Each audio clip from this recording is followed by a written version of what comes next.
খবর শুনছেন দুর্গাপুর সংবাদ চ্যানেল থেকে। আজ ২৬ তারিখ শনিবার। জানাবো আজকের বাছাই করা গুরুত্বপূর্ণ ১৩টি তাজা খবর। শুরুতেই হেডলাইন। পেহেলগাঁও হামলার প্রতিবাদী পোস্ট করায় ধর্ষণের হুমকি, ফেসবুক লাইভে কান্না তরুণীর। পেহেলগাঁও হামলার সময় সেনা মোতায়েন ছিল না কেন, উত্তর দিল কেন্দ্র। কাশ্মীরের সেনা প্রধান হাসপাতালে হাই অ্যালার্ট, চিকিৎসক স্বাস্থ্যকর্মীদের ছুটি বাতিল, যুদ্ধ কি আসন্ন?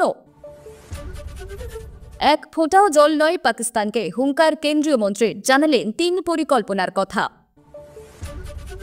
আদালত ওয়াকফ আইনকে স্থগিত করতে পারে না, সুপ্রিম কোর্টে অবস্থান স্পষ্ট করল কেন্দ্র। ৩ দশক ধরে আমেরিকা ও পশ্চিমের জন্য নোংরা এই কাজটা আমরা করেছি, জঙ্গিদের সাহায্য ও প্রশিক্ষণের কথা স্বীকার পাক মন্ত্রীর। হাঁসফাঁস গরমে স্বস্তির খবর, বৃষ্টিতে ভিজবে কলকাতা সহ কোন কোন জেলা জানুন। দ্রুত নিয়োগের দাবি, এসএলএসটি চাকরি প্রার্থীদের বিক্ষোভে হাইকোর্টের সামনে তুমুল উত্তেজনা। পাকিস্তানিদের ফেরত পাঠাতে হবে, সমস্ত রাজ্যের মুখ্যমন্ত্রীদের ফোন করে নির্দেশ দিলেন অমিত শাহ। মালদার জনপ্রিয় তৃণমূল নেতা বাবলা সরকার খুনের মাস্টারমাইন্ড গ্রেপ্তার। ওয়াকফ আন্দোলনের জের, মুর্শিদাবাদ জঙ্গিপুরের এসপিকে বদলি করল নবান্ন। আদালতের মধ্যেই আইনজীবীকে মারধর, কল্যাণের বিরুদ্ধে অভিযোগ থানায়।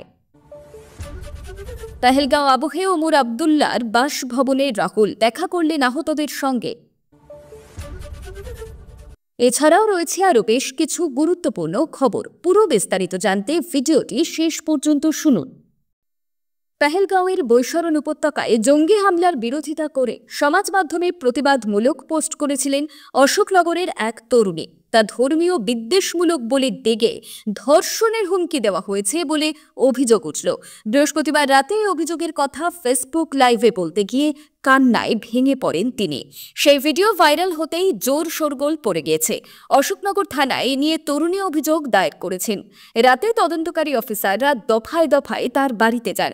পুলিশের দাবি, তরুণীর ফেসবুক পোস্টটি সাম্প্রদায়িক ছিল, সেই পোস্টের বিরুদ্ধে অভিযোগ হয়েছে। তবে ধর্ষণের হুমকি নিয়ে যে অভিযোগ দায়ের হয়েছে তাও তদন্ত করে দেখা হচ্ছে। পরে অবশ্য পুলিশের অনুরোধে পোস্টটি ডিলিট করেন তরুণীর অভিযোগ, এরপর বৃহস্পতিবার রাতে 2টি ফেসবুক অ্যাকাউন্ট থেকে তাকে মেসেঞ্জারে গালিগালাজ সহ বাড়ি থেকে তুলে নিয়ে গিয়ে ধর্ষণ করার হুমকি দেওয়া হয়। এমনকি এই মন্তব্য করা হয়, সব কিছুতে হিন্দু মুসলমান জড়িয়ে দেওয়া ছাড়া আর কোনো কাজ নেই। তারপরেই আতঙ্কে কান্নায় ভেঙে পড়েন তরুণী। কাঁদতে কাঁদতে তরুণী গোটা বিষয়টি জানিয়ে ফেসবুক লাইভ করেন। তা ভাইরাল হতে এ নিয়ে শুক্রবার স্থানীয় বিজেপি নেতা কর্মীরা তরুণীর বাড়িতে যান। তখন রাজ্যের বিরোধী দলনেতা শুভেন্দু অধিকারী তরুণীর সঙ্গে ফোনে কথা বলে আশ্বস্ত করেন। তরুণীর বক্তব্য, যেভাবে বেছে বেছে হিন্দু পর্যটকদের নৃশংসভাবে খুন করেছে তাতে আমার খুব খারাপ লেগেছে। সেই কারণেই আমি নিজের ফেসবুক থেকে কিছু মন্তব্য করেছি। বহু মানুষ আমার পোস্টের সমর্থন করেছেন, কিন্তু 2টি ফেসবুক অ্যাকাউন্ট থেকে পোস্টের বিরোধিতা করে আমাকে খারাপ কথা বলা হয়েছে। সম্ভবত ওগুলো ফেক অ্যাকাউন্ট। তা সত্ত্বেও ধর্ষণের হুমকির মতন গুরুতর বিষয় নিয়ে আতঙ্ক কাটছে না তার। পেহেলগাঁওয়ের বৈশরণ ভ্যালিতে ভয়াবহ জঙ্গি হামলায় ২৬ জন নিরীহ পর্যটকের মৃত্যুর ঘটনায় উত্তাল দেশের রাজনৈতিক মহল।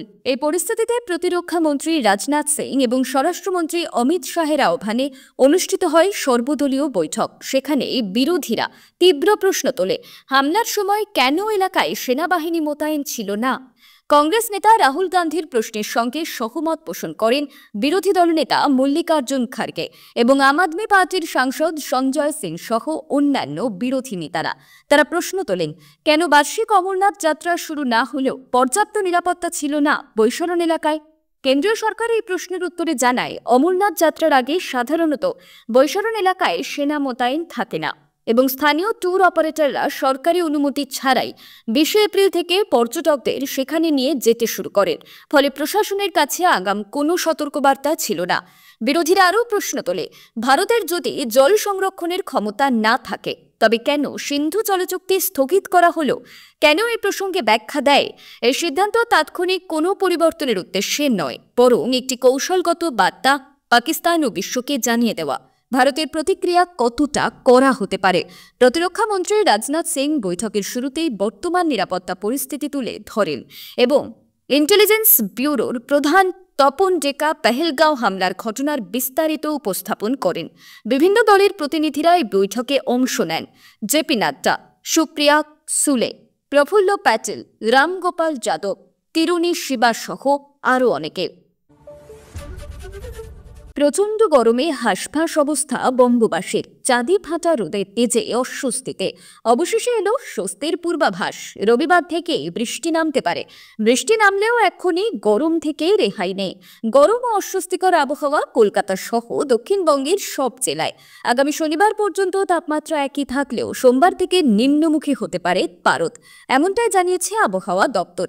আলিপুর আবহাওয়া দফতর সূত্রে খবর, সপ্তাহান্তে রবিবার থেকে দক্ষিণের প্রায় সব জেলাতেই বৃষ্টি শুরু হয়ে যাবে। সোমবার পর্যন্ত কলকাতায় ঝড় বৃষ্টির বাড়তি সতর্কতা জারি করা হয়েছে। হালকা থেকে মাঝারি বৃষ্টির সম্ভাবনা শহর কলকাতা সহ হাওড়া, হুগলি, উত্তর 24 পরগনা, দক্ষিণ 24 পরগনা, পূর্ব মেদিনীপুর, পশ্চিম মেদিনীপুর, ঝাড়গ্রাম, পুরুলিয়া এবং বাঁকুড়ায়। সঙ্গে ঘন্টায় 40 থেকে 50 কিলোমিটার বেগে ঝোড়ো হাওয়ার সম্ভাবনা। পাশাপাশি বৃষ্টিতে ভিজবে উত্তরবঙ্গ। আগামী রবিবার পর্যন্ত দার্জিলিং, কালিম্পং, আলিপুরদুয়ার সহ সব জেলাতেই ঝড় বৃষ্টি হতে পারে। ঝোড়ো হাওয়ার গতি থাকতে পারে ঘন্টায় 30 থেকে 40 কিলোমিটার। অন্যদিকে 4 জেলায় তাপপ্রবাহের সতর্কতা জারি করা হয়েছে। তাপপ্রবাহ চলবে উত্তরবঙ্গের মালদহ জেলাতেও। দক্ষিণবঙ্গের বাঁকুড়া, পশ্চিম বর্ধমান, বীরভূম এবং পশ্চিম মেদিনীপুর জেলায় তাপপ্রবাহের সতর্ক বার্তা। তাপপ্রবাহের মতন পরিস্থিতি থাকবে পুরুলিয়া, ঝাড়গ্রাম, পূর্ব বর্ধমান ও মুর্শিদাবাদে। আজ শনিবার পর্যন্ত আবহাওয়া সহ্য করতে হবে দক্ষিণবঙ্গের মানুষকে। কলকাতাতেও গরম চরমে উঠবে। প্রিয় দর্শক, দুর্গাপুর সংবাদ, সত্যের সন্ধানে নির্ভরযোগ্য সংবাদ আপনার পাশে। আজকাল অনেকেই ভুল তথ্য ছড়াচ্ছে, কিন্তু আমরা শুধুমাত্র সত্য এবং যাচাই করা খবরে আপনাদের কাছে পৌঁছে দিচ্ছি। কোনো পক্ষ নয়, শুধুই প্রকৃত সংবাদ। আমাদের লক্ষ্য 1000 লাইক। যেই জেলা থেকে সবচেয়ে বেশি কমেন্ট আসবে সেই জেলার খবর আমরা আরও বেশি কভার করব। আপনি কোন জেলা থেকে শুনছে কমেন্টে জানান। পেহেলগাঁও হামলার জেরে ক্রমেই কি পাকিস্তানের সঙ্গে যুদ্ধের পথে এগোচ্ছে ভারত? বিভিন্ন ক্ষেত্রে তৎপরতা কিন্তু সেদিকে ইঙ্গিত করছে। আজ সরকারি নির্দেশনামা জারি করে জম্মুর সমস্ত সরকারি হাসপাতালগুলিকে হাই অ্যালার্টে রাখা হয়েছে। পাশাপাশি সমস্ত ডাক্তার এবং হাসপাতালের কর্মীদের ছুটি বাতিল করা হয়েছে। সরকারি তরফে এই পদক্ষেপ যুদ্ধের সম্ভাবনাকে আরও জোরালো করছে। সাধারণত যুদ্ধ পরিস্থিতি তৈরি হলেই একমাত্র এরকম সিদ্ধান্ত নিয়ে থাকে সরকার। অন্যদিকে আজই পেহেলগাঁওয়ে নারকীয় সন্ত্রাসবাদী হামলার পর পরিস্থিতি খতিয়ে দেখতে কাশ্মীরে পৌঁছে যান সেনাপ্রধান জেনারেল উপেন্দ্র দ্বিবেদী। রাজভবনে গিয়ে উপরাজ্যপাল মনোজ সিনহার সঙ্গে দেখা করেন তিনি। এছাড়াও পদস্থ সামরিক কর্তাদের সঙ্গে বৈঠকে নিরাপত্তা ব্যবস্থা পর্যালোচনা করেন সেনাপ্রধান। চারিদিকে যুদ্ধ নিয়ে জল্পনার মাঝে শুক্রবার উত্তরবঙ্গের আকাশপথে প্রাথমিক মহড়া শুরু করেছে ভারতীয় বায়ুসেনা। উত্তরবঙ্গের আকাশে এদিন রাফাল যুদ্ধবিমান উঠতে দেখা যায়। এছাড়াও অসম ও অরুণাচলে ঘাঁটিতেও বাড়ানো হয়েছে টহলদারি। সেনা সূত্রে খবর, আক্রমণ নামে এই সামরিক মহড়া শুরু করেছে তারা। হরিয়ানার অম্বুলা এয়ারবেস থেকে দেখা গিয়েছে রাফাল সুখোইদের উড়ে যেতে। তবে এই মহড়াকে রুটিন বলে জানানো হয়েছে সেনাবাহিনীর তরফে। পাকিস্তানকে এক বিন্দু জলও দেওয়া হবে না, আর সেজন্য ভারত সরকারের 3টি পৃথক পরিকল্পনা রয়েছে। শুক্রবার এক সাক্ষাৎকারে এমনটাই জানিয়েছেন কেন্দ্রীয় জলশক্তি মন্ত্রী CR পাটিল। মঞ্চের কথায় স্বল্প মেয়াদী, দীর্ঘমেয়াদী এবং মধ্যবর্তী পরিকল্পনা রয়েছে সরকারের। পরিস্থিতি অনুযায়ী যে কোনো একটি পরিকল্পনা নেওয়া হবে যাতে পার্শ্ববর্তী দেশ এক ফোঁটা জল না পায় তা নিশ্চিত করতে। তবে এই পরিকল্পনাগুলির বিষয়ে বিশদে কিছু জানাননি কেন্দ্রীয় মন্ত্রী। শুক্রবারই স্বরাষ্ট্রমন্ত্রী অমিত শাহ নিজের বাসভবনে একটি বৈঠক করেন। অনেকের সঙ্গে সেখানে ছিলেন পাটিলও। 1960 সালে পাকিস্তানের সঙ্গে হওয়া সিন্ধু জল চুক্তি স্থগিত রাখা নিয়ে পরবর্তী কী পদক্ষেপ করা হবে সে বিষয়ে বৈঠকে আলোচনা হবে বলে জানা গিয়েছে। সরকারি এক সূত্রের দাবি, এদিনের বৈঠকে পেহেলগাঁওয়ের ঘটনার পর সরকারের বিভিন্ন পদক্ষেপ নিয়ে আলোচনা হয়। পাশাপাশি পরবর্তীতে আর কী ব্যবস্থা নেওয়া হবে সে বিষয়েও বিভিন্ন কেন্দ্রীয় মন্ত্রীর সঙ্গে আলোচনা হয়। জানা যাচ্ছে, পাকিস্তানের বিরুদ্ধে আইনি পথেও মোকাবিলা করতে প্রস্তুত নিচ্ছে ভারত সরকার। যদি পাকিস্তান বিশ্ব ব্যাংকের কাছে আবেদন করে সেক্ষেত্রে আইনিভাবে তার বিরোধিতা করার প্রস্তুতি নিচ্ছে নয়াদিল্লি। ওয়াকফ আইন নিয়ে সুপ্রিম কোর্টে নিজের অবস্থান স্পষ্ট করল কেন্দ্র। শুক্রবার এ নিয়ে সুপ্রিম কোর্টে একটি হলফনামা পেশ করেছে তারা। হলফনামায় কেন্দ্রের দাবি, যে কোনো পরিস্থিতিতে তারা ওয়াকফে চাপানো অন্তর্বর্তী বা পূর্ণ স্থগিতাদেশের বিরোধিতা করবে। কেন্দ্রের বক্তব্য, যৌথ সংসদীয় কমিটির সুপারিশের পর এই আইন পাশ হয়েছে, যার ফলে আদালতেও এই সংশোধিত আইনকে স্থগিত করতে পারে না। সংসদ কর্তৃক প্রণীত আইনের ক্ষেত্রে অন্তর্বর্তীকালীন স্থগিতাদেশ চাপানো হলে তা আসলে ক্ষমতার ভারসাম্যকে নষ্ট করবে বলেও মত কেন্দ্রের। প্রসঙ্গত, বহু বিতর্কের পর সংসদের উভয় কক্ষে ওয়াকফ সংশোধনী বিল পাশ হয়। পরে তাতে রাষ্ট্রপতি স্বাক্ষর করলে তা আইনে পরিণত হয়। এই আইন নিয়ে মূল বিতর্ক শুরু হয় ওয়াকফ কাউন্সিলে দুজন অমুসলিম সদস্যদের নেওয়ার বিধানকে কেন্দ্র করে। এছাড়া ওয়াকফ বাই ইউজার ধারাটিও কেন্দ্র বাতিল করে দেওয়ায় প্রশ্ন ওঠে মামলা করায় সুপ্রিম কোর্টে। শীর্ষ আদালত আগামী শুনানি পর্যন্ত এই বিষয়টিতে সাময়িক স্থগিতাদেশ দিয়েছিল। এরপরে বিজেপি সাংসদ নিশিকান্ত দুবে বিচার ব্যবস্থাকে আক্রমণ শানিয়ে বলেন, সুপ্রিম কোর্ট আইন তৈরি করতে চাইলে দেশের সংসদের প্রয়োজন নেই, সংসদ বন্ধ করে দিলেই হয়। পেহেলগাঁওয়ে জঙ্গি হামলার পর একের পর এক কড়া পদক্ষেপ নিচ্ছে ভারত, আর তার জবাবে পাল্টা শক্তি প্রদর্শনের চেষ্টা করছে পাকিস্তান। তবে এই আবহে বিস্ফোরক স্বীকারোক্তি দিলেন পাকিস্তানের প্রতিরক্ষা মন্ত্রী খাওয়াজা আসিফ। তিনি বলেন, গত 3 দশক ধরে আমেরিকা ও পশ্চিমা দেশের হয়ে আমরা এই নোংরা কাজ করেছি, জঙ্গিদের প্রশিক্ষণ এবং মদত দিয়েছি। ভারতের অভিযোগের সঙ্গেই যেন মিলে গেল এই বক্তব্য। বহু বছর ধরেই ভারত বলে আসছে পাকিস্তান মদত দেয় জঙ্গিদের। এবার সেই দাবিকেই কার্যত মেনে নিল ইসলামাবাদ। সোভিয়েত ইউনিয়নের বিরুদ্ধে যুদ্ধ থেকে শুরু করে 9/11 পর আমেরিকার হয়ে আফগানিস্তানের লড়াই, সবেতেই পাকিস্তান পাশে থেকেছেন বলে জানান আসিফ। এও বলেন, এটা আমাদের ভুল ছিল, যার জন্য এখনও ভুগছি। এই পরিস্থিতিতে পাকিস্তান এখন সামরিক তৎপরতায় ব্যস্ত। করাচি উপকূলে ক্ষেপণাস্ত্র পরীক্ষার প্রস্তুতি, সীমান্তে যুদ্ধবিমান স্কোয়াড্রন মোতায়েন, সেনাবাহিনীর একাধিক ইউনিটকে সতর্ক থাকার নির্দেশ দেওয়া হয়েছে। শেষ পর্যন্ত আসিফ হুঁশিয়ারি দিয়ে বলেন, ভারত যদি আমাদের নাগরিকদের ক্ষতি করে তাহলে ভারতের নাগরিকরাও নিরাপদ থাকবে না। কর্মশিক্ষা ও শারীরিক শিক্ষা চাকরি প্রার্থীদের বিক্ষোভে তুমুল উত্তেজনা ছড়ালো কলকাতা হাইকোর্টের সামনে। শুক্রবার দুপুরে এসএলএসটি প্রার্থীদের অনেকেই জড়ো হন হাইকোর্টের সামনে। সে সময় বিচারপতি বিশ্বজিৎ বসুর বেঞ্চে শুনানি চলছিল এই মামলার। তারই মাঝে বিক্ষোভে সামিল হওয়া চাকরি প্রার্থীরা প্রশ্ন তোলেন, সুপ্রিম কোর্ট যেখানে বলেছে যে রাজ্যের অধিকার রয়েছে অতিরিক্ত শূন্যপদ তৈরি করা, সেখানে হাইকোর্ট কেন চাকরি আটকে রেখেছে? দ্রুত আইনি জট ছাড়িয়ে নিয়োগ চাই বলে দাবি তোলেন তারা। ওঠে স্লোগানও। আইনি জটে এসএলএসটি চাকরি প্রার্থীদের নিয়োগ এখন স্থগিত। নিয়োগ দুর্নীতি সংক্রান্ত মামলার আওতায় রয়েছে এই নিয়োগও। এ নিয়ে মামলা চলছে কলকাতা হাইকোর্টে। শুক্রবার শুনানিতে নিয়োগ নিয়ে রাজ্যের বক্তব্য জানতে চেয়েছিলেন বিচারপতি বিশ্বজিৎ বসু। তাতে রাজ্যের তরফে অ্যাডভোকেট জেনারেল কিশোর দত্ত জানিয়েছেন, রাজ্য নিয়োগে আগ্রহী, কিন্তু আইনি জটের কারণে তা সম্ভব হচ্ছে না। বিচারপতি জানান, এ নিয়ে কোনো মৌখিক আর্জি নয়, এ রাজ্যে নতুন করে আবেদন জানাক, তাহলে আদালত তা বিবেচনা করবে। এর মাঝে উচ্চ আদালতের সামনে জড়ো হয়ে বিক্ষোভ দেখান এসএলএসটি চাকরি প্রার্থীদের একাংশ। নিয়োগের দাবিতে তারা বহুদিন ধরে রাজপথে অবস্থান বিক্ষোভ করছেন। মরণপণ লড়াইয়ের লক্ষ্য একটাই, পরিশ্রমের ফলে মেধা তালিকায় নাম উঠেছে, সেই প্রাপ্য চাকরিতে যেন তাদের নিয়োগ করা হয়। কিন্তু এ নিয়ে মামলা মোকদ্দমার জটে তা আটকে রয়েছে। শুক্রবারেও তারা বিক্ষোভে সামিল হয়ে জোর গলায় দাবি তুললে চাকরি চাই। প্রশ্ন তুললেন, কেন অতিরিক্ত শূন্যপদ নিয়ে রাজ্য সরকারের অধিকারকে সুপ্রিম কোর্ট স্বীকৃতি দেওয়ার পরেও নিয়োগ আটকাচ্ছে হাইকোর্ট? এ বিষয়ে তারা দায়ী করলেন সিপিএম নেতা তথা বর্ষিয়ান আইনজীবী বিকাশ রঞ্জন ভট্টাচার্যকে। পুলিশ পরে তাদের শান্ত করে পরিস্থিতি নিয়ন্ত্রণে আনে। পেহেলগাঁওয়ে জঙ্গি হামলার পর ভারত পাকিস্তানের সম্পর্ক একেবারেই তলানিতে এসে ঠেকেছে। বুধবার রাত থেকেই একের পর এক কঠিন পদক্ষেপ নেওয়া হয়েছে পাক সরকারের বিরুদ্ধে, যার মধ্যে অন্যতম হল পাক নাগরিকদের অবিলম্বে ছাড়তে হবে ভারতের মাটি। এদেশে অনেকে যেমন ঘুরতে আসেন, তেমনি শিক্ষা, চিকিৎসা ইত্যাদি কারণেও দেশে আসেন। তাঁদের এবার তল্পে তল্পা গুটিয়ে ফিরতে হবে দেশে। আর সেই কারণেই শুক্রবার সকাল থেকে প্রতিটি রাজ্যের মুখ্যমন্ত্রীকে ফোন করে স্বরাষ্ট্রমন্ত্রী অমিত শাহ। স্পষ্ট নির্দেশ দেন, রাজ্যে যে সমস্ত পাক নাগরিক রয়েছে তাদের ফেরত পাঠিয়ে দিতে হবে। বুধবার থেকে ভিসা বাতিলের নির্দেশ দেওয়া হয়েছে। এমনকি নতুন কোনো পাক ভিসা গ্রহণ করা হবে না বলেও জানিয়ে দিয়েছে নয়াদিল্লি। আগামী 48 ঘন্টার মধ্যে সমস্ত পাক নাগরিককে দেশ ছাড়ার নির্দেশ দেওয়া হয়েছে। শুধুমাত্র মেডিকেল ভিসার ক্ষেত্রে 29 এপ্রিল অবধি সময়সীমা দেওয়া হয়েছে।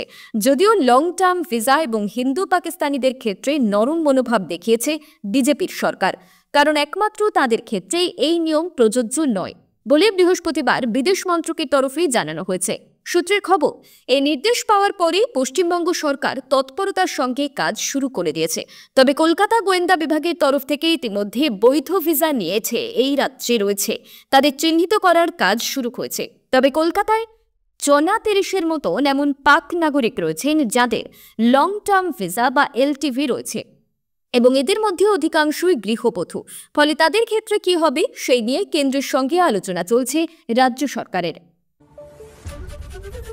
খোঁজ দিতে পারলে মিলবে 2 লক্ষ টাকা। মালদার দাপুটে তৃণমূল নেতা দুলাল সরকারের খুনের ঘটনায় অন্যতম মূল অভিযুক্তের সন্ধান পেতেই মালদা জেলা পুলিশের পক্ষ থেকে ঘোষণা করা হয়েছিল পুরস্কার মূল্য। অবশেষে দীর্ঘ 4 মাস পর ইংরেজবাজার পুলিশের হাতে গ্রেপ্তার কৃষ্ণ রজক। তবে পলাতক আরও একজন। চলতি বছর 2রা জানুয়ারি তৃণমূলের জেলা সহসভাপতি তথা ইংরেজবাজার পুরসভার কাউন্সিলর দুলাল সরকারকে প্রকাশ্য দিবালোকে মোটর বাইকে এসে গুলি করে খুন করে দুষ্কৃতীরা। ওই খুনে অন্যতম অভিযুক্ত ছিলেন বছর 30-এর কৃষ্ণ রজক। তিনি এলাকায় তৃণমূল কর্মী হিসেবে পরিচিত। অন্য আরেক অভিযুক্ত হল বছর 31-এর বাবলু যাদব। এই দুজনের জন্য 2 লক্ষ টাকা করে পুরস্কার ঘোষণা করে পুলিশ। পুরস্কার ঘোষণা করে সোশ্যাল মিডিয়ায় পোস্ট করে মালদা জেলা পুলিশ জানায়, কৃষ্ণ রজকের গ্রেপ্তারের ক্ষেত্রে তথ্য দিতে পারেন 2 লক্ষ টাকা পুরস্কার দেওয়া হবে। তথ্যদাতার পরিচয় গোপন রাখা হবে বলে জানায় পুলিশ। অবশেষে গতকাল রাতে কাঠিহারে আজমনগর থানা থেকে গ্রেফতার করা হয় কৃষ্ণ রজক ওরফে রোহনকে।